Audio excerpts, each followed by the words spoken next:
Hi, it's Mark Ramey.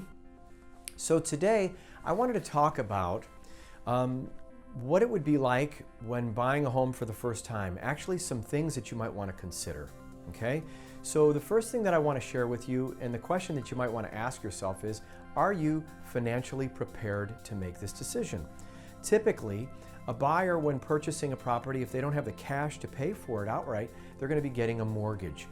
To get a mortgage, you need a minimum credit score in today's finance market of about 620. So that might require, if you've got to raise your credit score, maybe you're going to be paying some things off, or perhaps you're going to be correcting your credit to get your credit to 620. That takes money. In addition to a down payment typically is going to be anywhere between 3.5% to 10%, or maybe even 20% of the purchase, depending on what you're buying. And then we don't want to forget closing costs.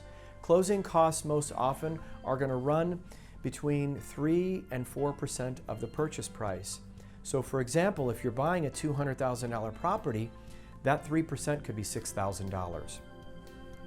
Consider, are you prepared to make compromises when you're purchasing a home, especially your first home?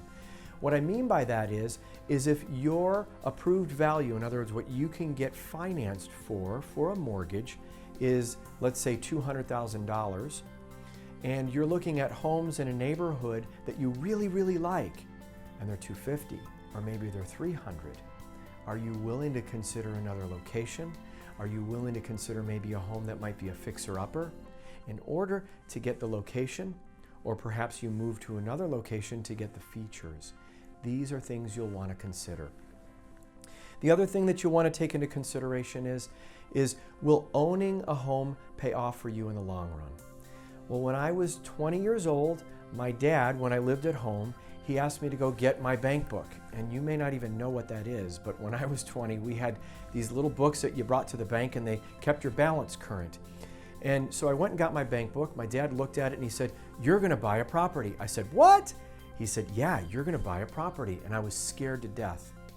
And it was the best thing that my father could have asked me to do, because in doing that, I bought my first condo for $94,000. I sold that condo for $120,000. Realizing the gain from that, which is like money that I got, I didn't even have to work for it. The market just brought it to me in appreciation. That gave me the resources and the funds then to buy my next purchase, which happened to be a really awesome loft in a trendy part of town. So these are the things that home ownership can do for you. You simply have to learn if it's going to be a fit for you. And then when you're owning a home versus renting, well, you're responsible for the maintenance. And sometimes that can be a whole new thing in itself.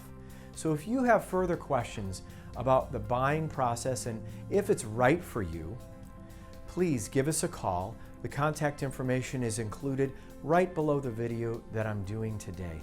And we look forward to speaking with you. Thanks so much. Have a great day.